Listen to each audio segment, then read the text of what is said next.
Antes de começar tudo, queria que vocês dessem uma boa olhada, se é que já não deram, para ver a maravilha dessa vista esplendorosa desse topo aqui de Jope, que é uma cidade, antes de ser bíblica, é uma cidade antiquíssima na perspectiva histórica da humanidade. Quando Israel chegou aqui, esse assentamento já existia. Ele é um assentamento tão antigo que ele faz parte de lendas variadas da cultura universal, como de Andrômeda e as influências todas casadas do Egito com a Grécia passam por aqui. Os egípcios, Tutamés III, passa por aqui. A gente tem uma variedade enorme de histórias que vocês já devem ter sido, pelo menos rapidamente, a elas apresentados, e eu quero entrar diretamente nos fatos e ocorrências bíblicas. Conquanto a gente pudesse começar desde o Velho Testamento e dizendo, por exemplo, que foi do porto de Jope que Jonas partiu, lembram? Que se ele veio a Jope, e de Jope ele partiu para Tarsis. Tarsis era o lugar mais distante que se poderia naquele tempo ir.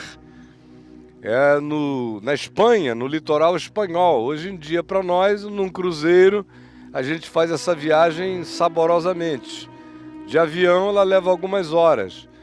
Mas naqueles dias, alguém chegar e dizer, eu quero ir para Tarsis, o cara estava pedindo para sair da estratosfera. Ele queria ir para onde não se ia. Ele queria ir para onde não indo-se não se retornava.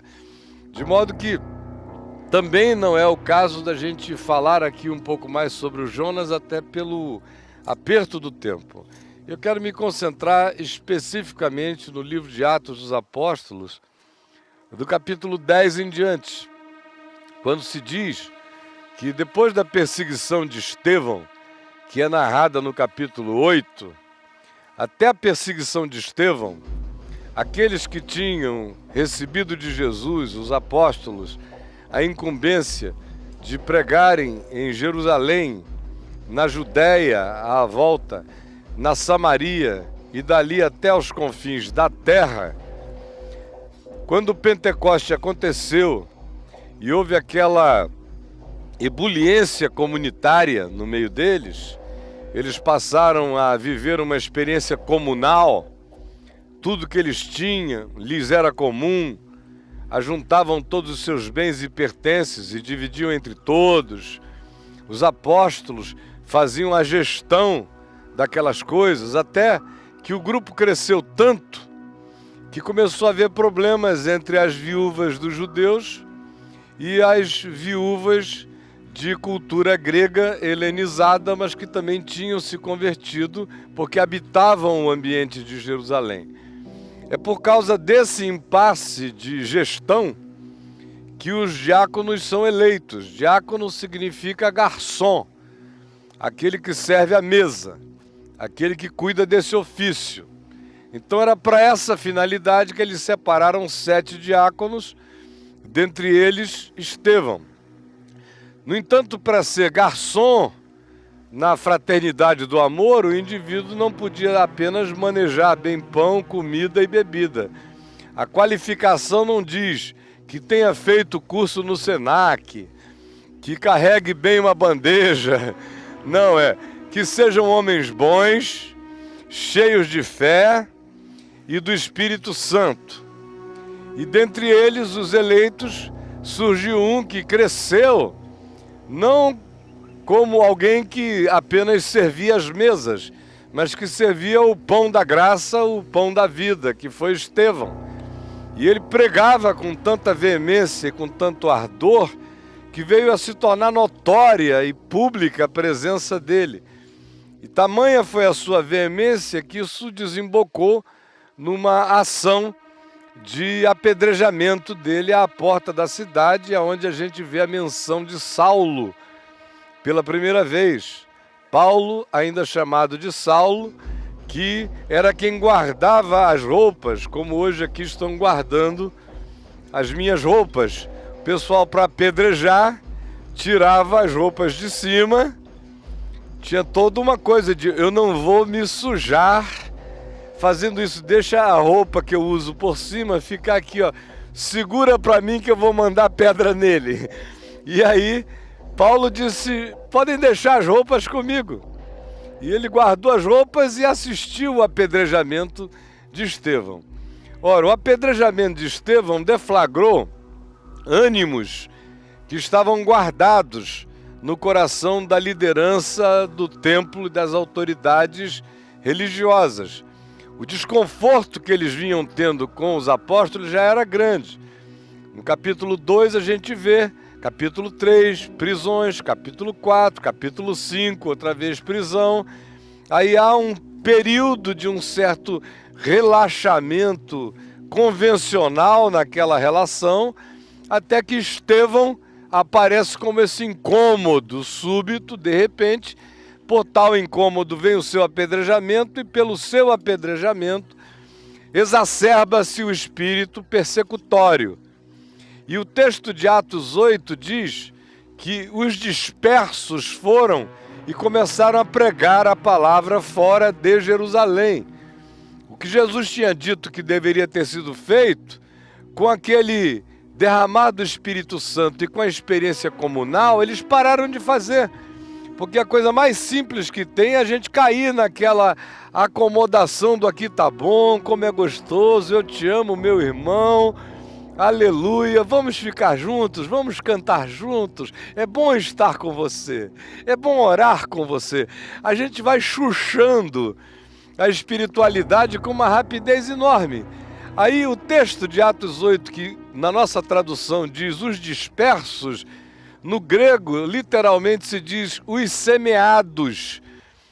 Em outras palavras, o que Lucas está dizendo, o escritor de Atos, é que a perseguição foi uma soberania da graça de Deus para provocá-los num caminho em relação ao qual eles haviam se acomodado. De modo que eles são agora dispersos. A palavra é a mesma que se usa, semeados, para um semeador que pega sementes e joga. Vão, vão, vão.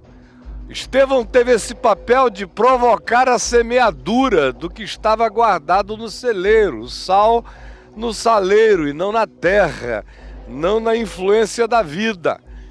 E Pedro, que tinha sido um dos que tinham ficado ali, preso já algumas vezes, porém liberto, e tendo um papel fundamental na construção da experiência comunal que os rodeava, deixou Jerusalém. Jerusalém não está longe daqui, mas vocês vejam como a acomodação estava grande. Ele deixou Jerusalém e veio para o aeroporto de Ben Gurion, aonde hoje está construído o aeroporto, era a cidade de Lida, ou Lod.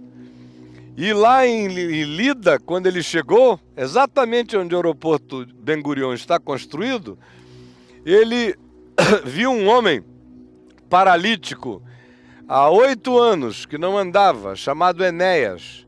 E ele olhou e viu que o homem tinha fé para ser curado. E disse, Enéas, Jesus Cristo te cura, levanta-te e arruma o teu leito. E devia estar uma bagunça o leito do Enéas, porque não é nem toma teu leito e anda, levanta-te e arruma o teu quarto. Certas pessoas precisam ser curadas e o sinal da cura é arrumar o quarto, né?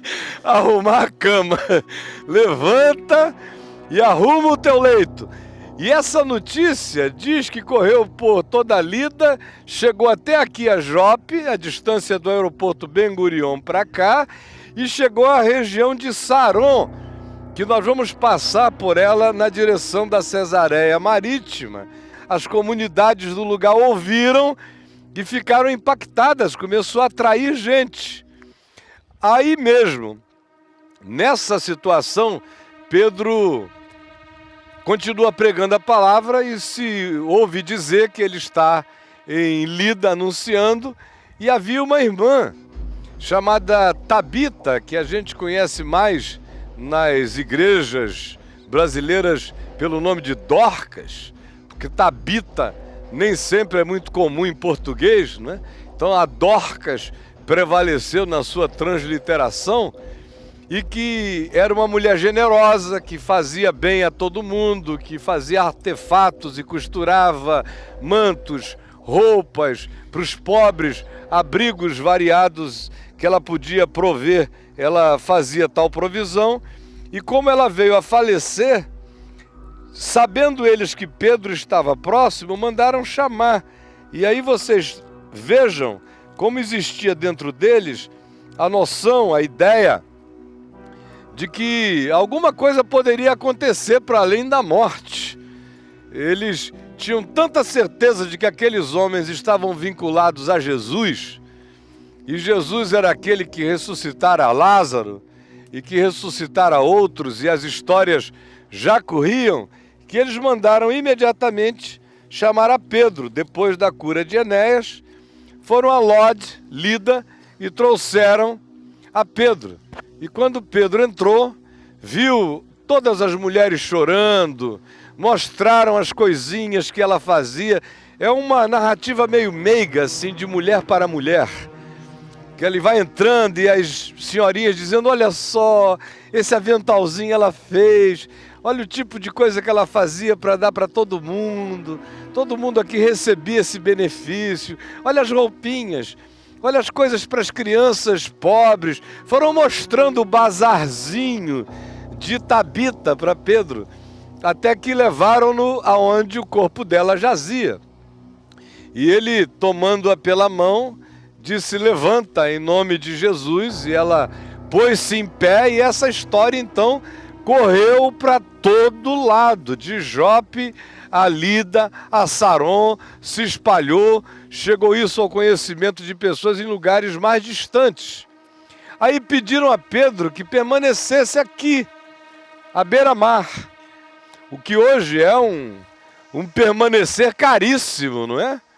Vocês devem ter ouvido no ônibus que uma residência, um apartamento mínimo aqui custa milhões de dólares.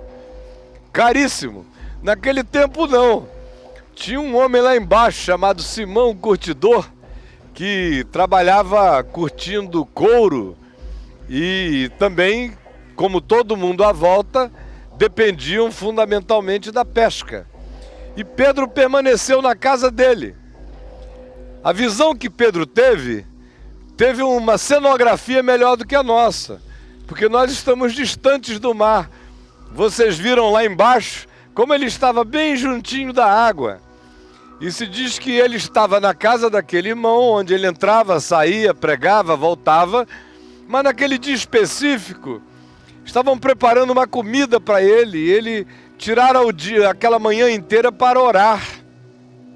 E ele estava no alto da casa orando, lá em cima, no alpendre, por assim dizer.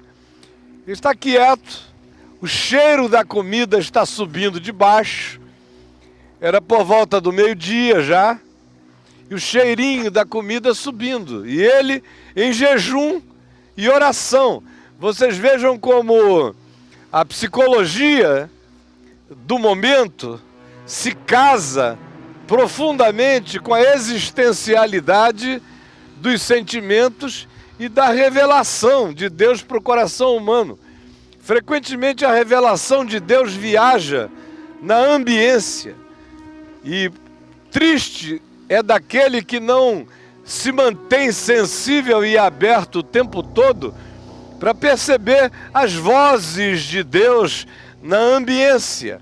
Às vezes estimulando os nossos sentidos, às vezes estimulando a nossa imaginação, mas não é à toa que um homem com fome, jejuando, esperando a hora de comer, tem um êxtase com uma visão relacionada à comida.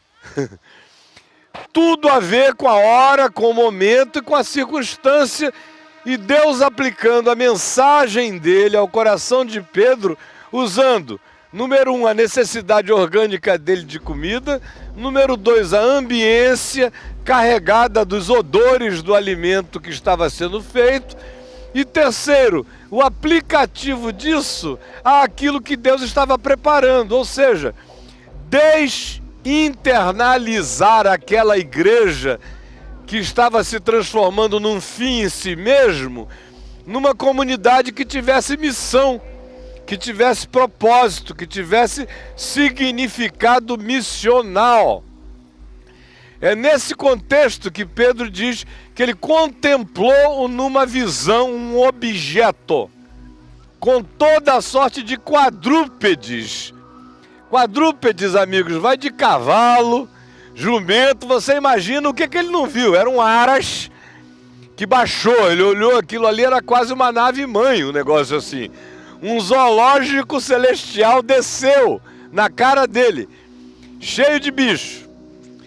Não só quadrúpedes, mas répteis da terra, lagartos, todo tipo de coisa relacionada a esses animais e aves dos céus, em grande quantidade. Todos eles alimentos que não eram permitidos na dieta religiosa dos judeus comerem. E a voz que vinha a ele dizia: Pedro, mata e come. Aí ele diz: de modo nenhum, Senhor. De modo nenhum, Senhor. É interessante essa fala de Pedro, não é? Porque quando alguém chama outro de Senhor, de Curios, de meu déspota, não existe um de modo nenhum. Alguém vai dizer de modo nenhum César. Perde a cabeça, né? Mas a graça de Deus gera essa liberdade onde o indivíduo sabe que há um Senhor sobre ele, mas estranhamente surge no coração dele a liberdade de dizer não, não, não. De modo nenhum, Senhor. Porque nesta boca aqui nunca entrou coisa comum nem imunda. Aí a resposta de Deus muda tudo, tudo. Do contrário, nós não comeríamos nem misto quente, minha gente. Nós que tivéssemos nos convertido a Jesus não saberíamos o gosto de um mocotó. Ou teríamos só lembranças dele, do tempo da nossa não conversão. Linguicinha nem pensar, coisa nenhuma. Aí diz lá o Senhor: o que Deus purificou, não consideres tu coisa comum e imunda. Essa visão se repete por 3 vezes, com a mesma reação de Pedro, com a mesma resposta divina. Nisto, enquanto Pedro está entendendo o significado dessa oferta gastronômica orgiástica, do ponto de vista dele, tão escandalosa, tão esquisita, chegam aqui homens cuja história tinha começado 2 dias antes em Cesareia Marítima, para onde nós iremos daqui a pouco.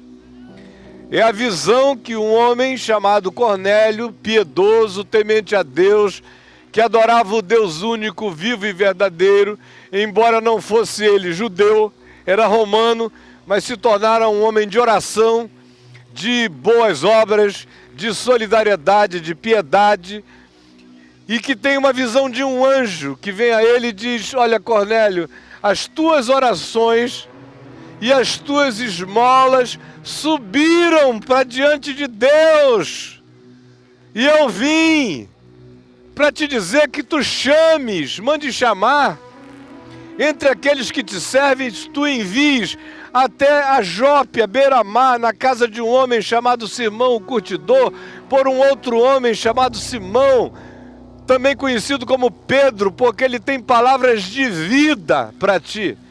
Naquela mesma hora, Cornélio, lá em Cesareia, que de ônibus não é distante para nós, mas andando a pé, era caminhada pelo menos de um dia inteiro num sol causticante à beira-mar.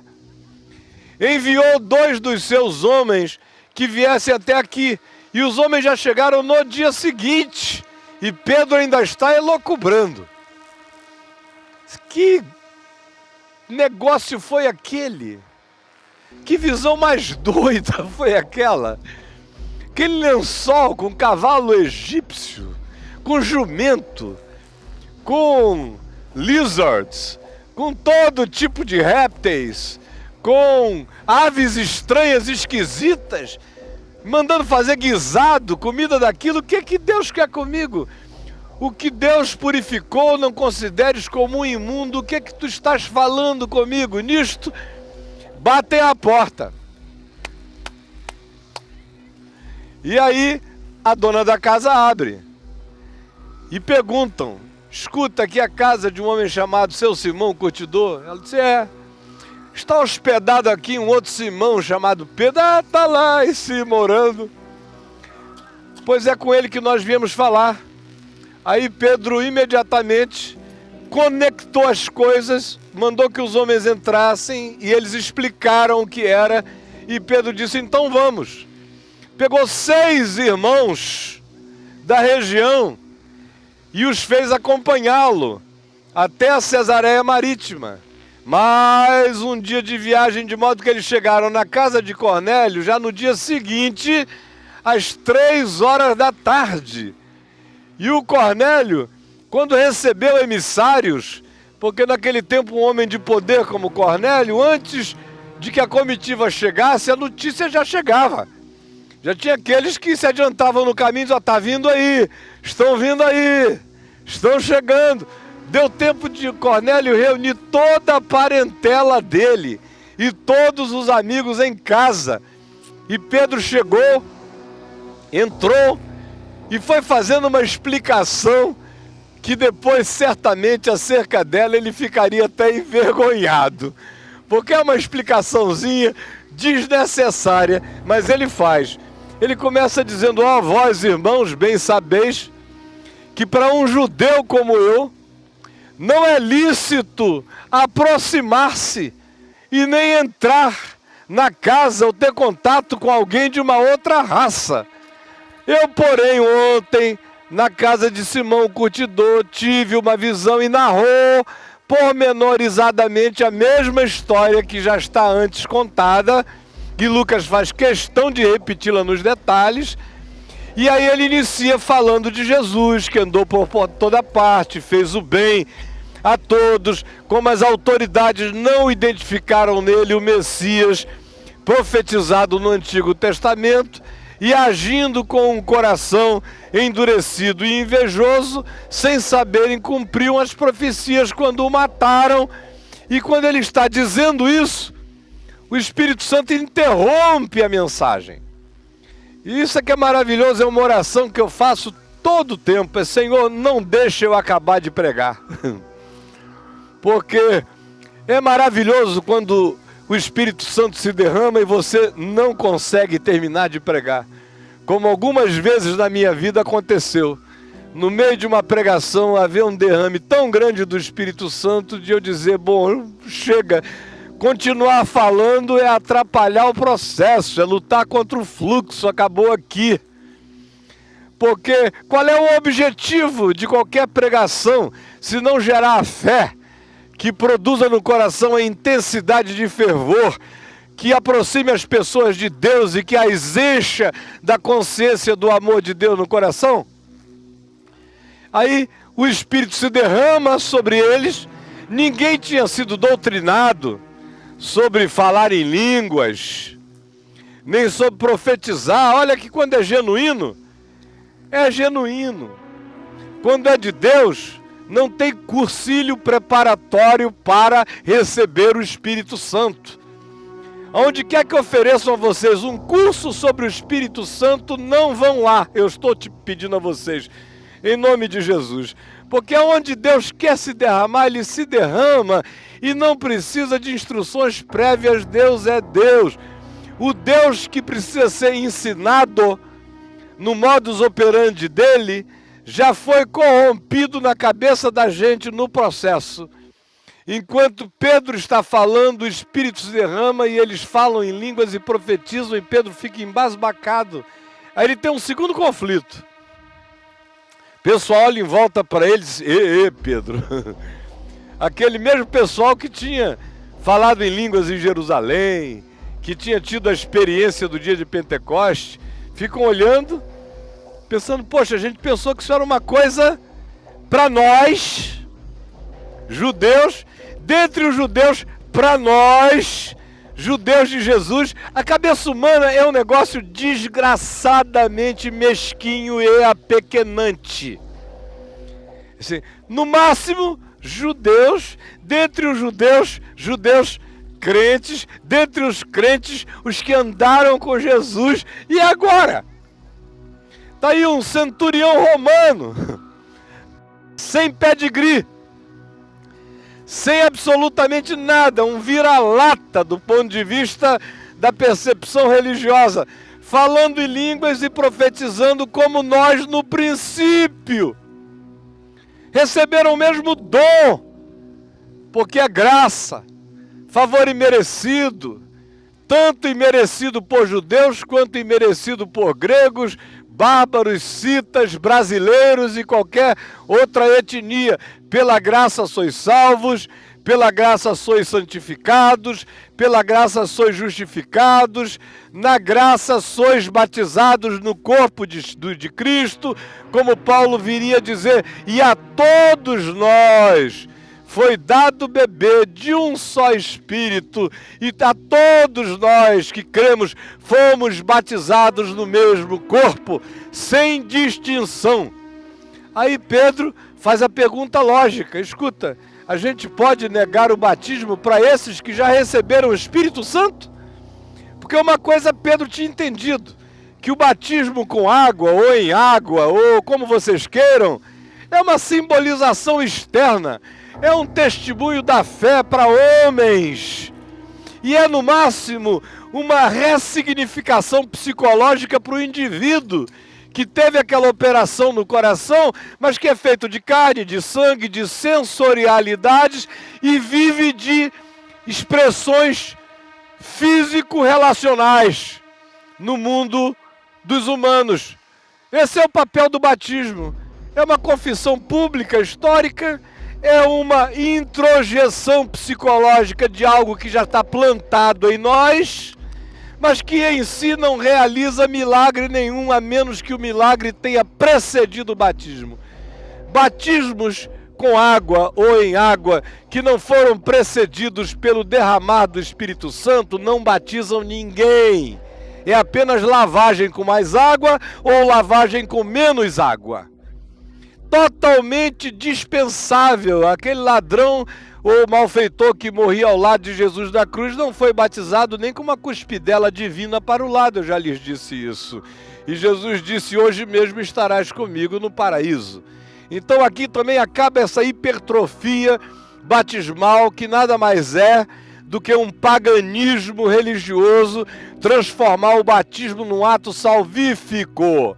É ainda resquício do catolicismo romano, constantiniano, na cabeça de gente que não entendeu o significado do evangelho até o dia de hoje. Aí Pedro disse, escuta, a gente vai negar o batismo com água? A gente vai negar o estereótipo, a gente vai negar o arquétipo, a gente vai negar a exteriorização para aqueles que já receberam a essência? De modo nenhum. E batizou a ele e a toda a sua casa, e houve grande alegria entre eles. Agora, uma coisa interessante é sobre isso que eu quero falar aqui, porque conquanto eu volte rapidamente a essa história lá em Cesareia, porque não me será possível estar lá sem aludir a ela rapidamente, mas eu vou me concentrar em outra coisa lá. Aqui para nós, concluindo esse momento, eu quero apenas dizer o seguinte, quem precisava mesmo de tudo que aqui está sendo narrado era Pedro, minha gente. Não era Cornélio. Cornélio estava salvo. Cornélio ia só receber instrução sobre como viver a vida de fé com mais consciência objetiva, com mais certeza clara, com mais convicção do que já se fizera por ele.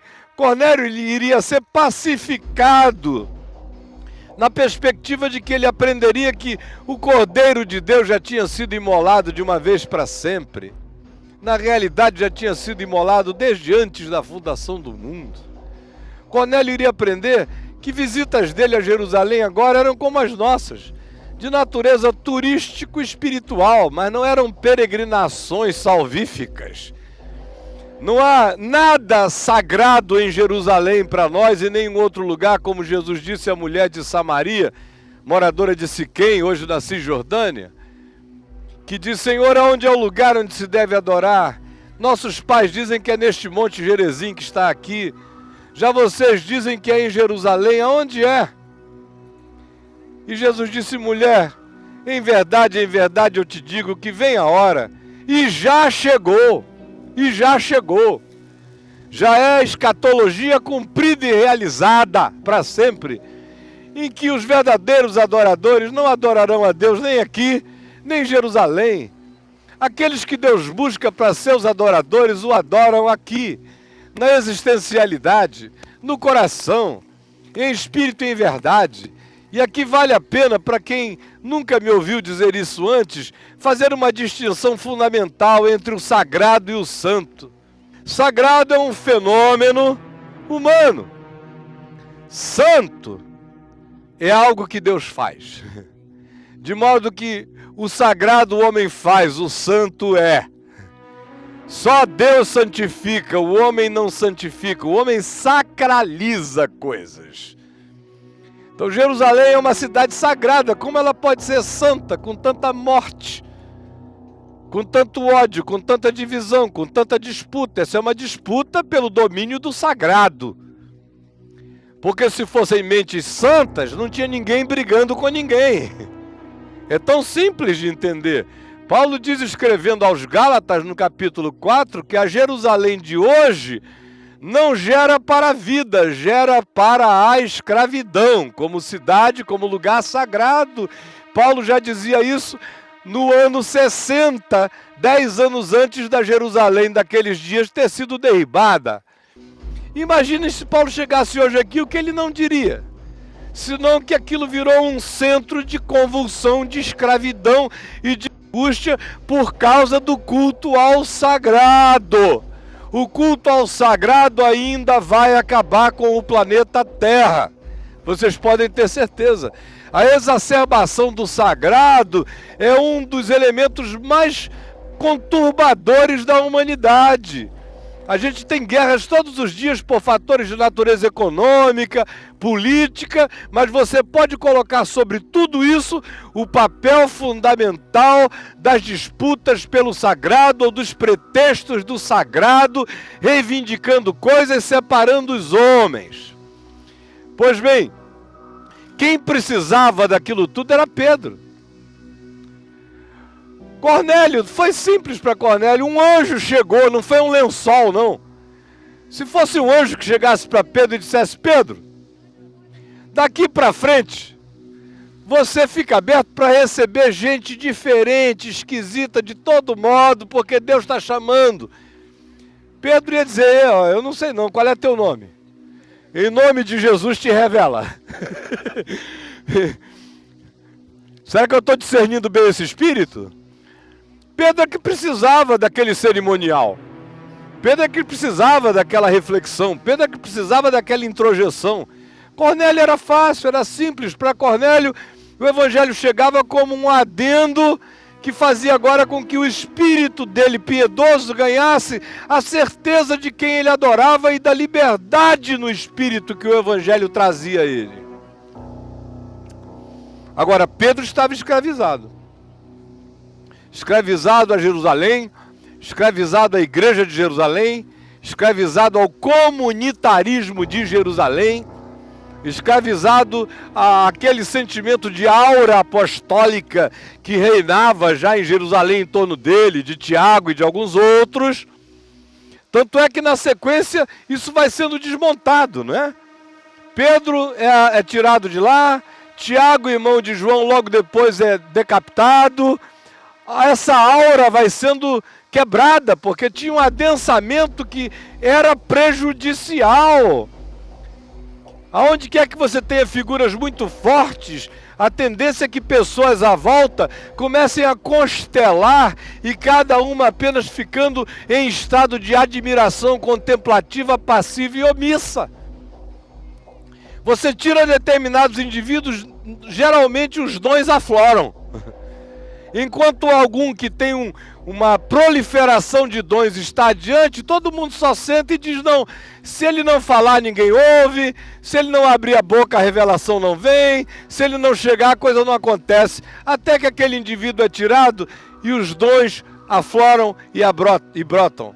No caso de Pedro, ele está sendo salvo do poder esmagador que aquela consciência religiosa do judaísmo ainda exercia na mente dele, e ela tinha se associado agora ao conforto de terem recebido o Espírito Santo e acharem que porque estavam sendo generosos com os outros, eles podiam viver naquela panela de graça fechada, sem cumprirem o que Jesus disse.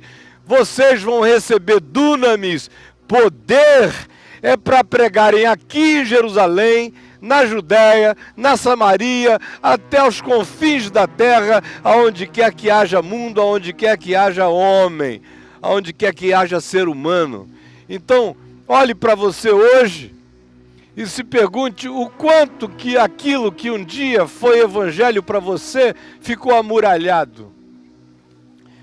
Porque o que Deus quer nos salvar dos evangelhos amuralhados, não importa quais sejam os nossos pretextos. Frequentemente a gente diz, a comunhão é tão boa. Aí o cara troca qualquer oportunidade de anunciar a palavra em qualquer lugar por aquela comunhão doce e preciosa. Oh, como é doce e precioso estarmos aqui, ó irmãos. E é o pretexto para que a gente não viva, a gente não seja, a gente não se dê, a gente não encontre, a gente não se abra, a gente não se escancare para o próximo, a gente não inclua, a gente não enxergue, a gente não vá a lugar nenhum, porque aqui é doce e preciosa a comunhão dos alienados. Deus está salvando, o Espírito Santo está salvando Pedro da alienação. Agora, Pedro não foi logo totalmente salvo disso. Era preciso chegar um homenzinho chamado Saulo de Tarso, com quem a gente andou nos últimos 10 dias por caminhos na Ásia Menor e na Grécia, para fazer a verdadeira revolução se instalar. É isso que eu digo para vocês por enquanto aqui. Guardem no coração essa palavra em nome de Jesus.